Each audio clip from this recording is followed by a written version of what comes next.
슬기로운 한우 생활입니다. 오늘은 냉동 초유에 대해서 알아보겠습니다. 농가들이 냉동 초유에 관해서 관심이 가는 부분은 바로 이것이겠죠. 혹시나 송아지가 초유를 먹지 못했을 때 가지고 있는 냉동 초유를 먹여도 될까?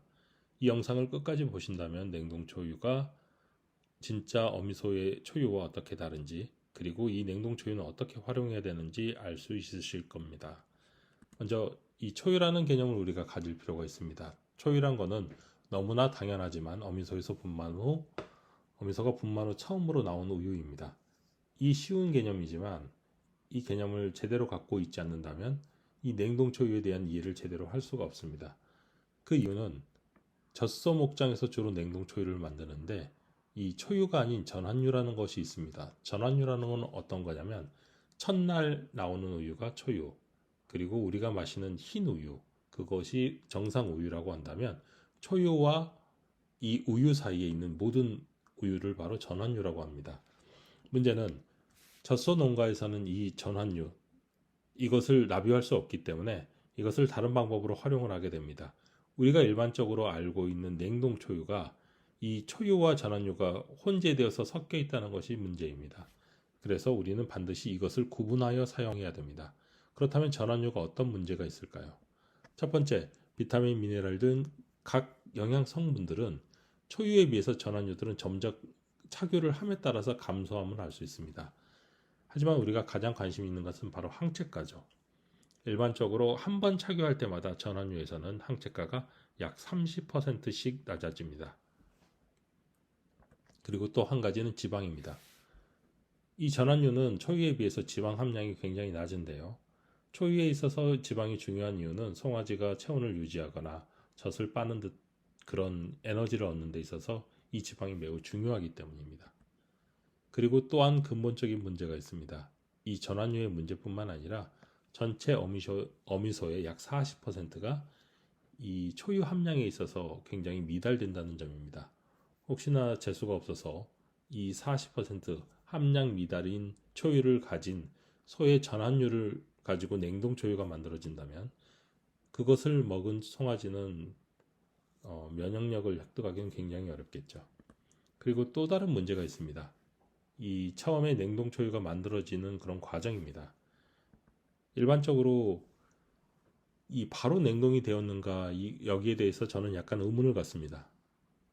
젖소 목장은 굉장히 일정이 바쁩니다. 새벽에 일어나서 착유를 해야 되고요.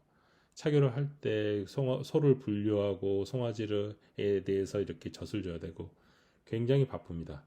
이 와중에 초유를 따로 분류해서 과연 바로 냉동할 수 있는가? 대부분 제가 보는 농가들을 보면은 상온에서 이렇게 되는 경우가 상당히 많습니다. 그리고 아까 말씀드렸던 것처럼 초유와 전원유가 명확히 구분되어서 수집되는가 이 문제도 있습니다.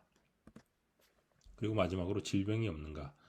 일반적으로 젖소 목장에는 소백혈병이라고 불리우는 그런 질병들이 굉장히 많습니다. 제대로 질병이 있는지 없는지 확인되지 않은 이런 냉동 초유를 먹이는 것은 약간 문제가 생길 수 있습니다. 그 다음에 또 중요한 게 이 냉동 초유를 어떻게 해동하는가의 문제입니다. 보여지는 이것은 항온 수조 비슷한 것입니다.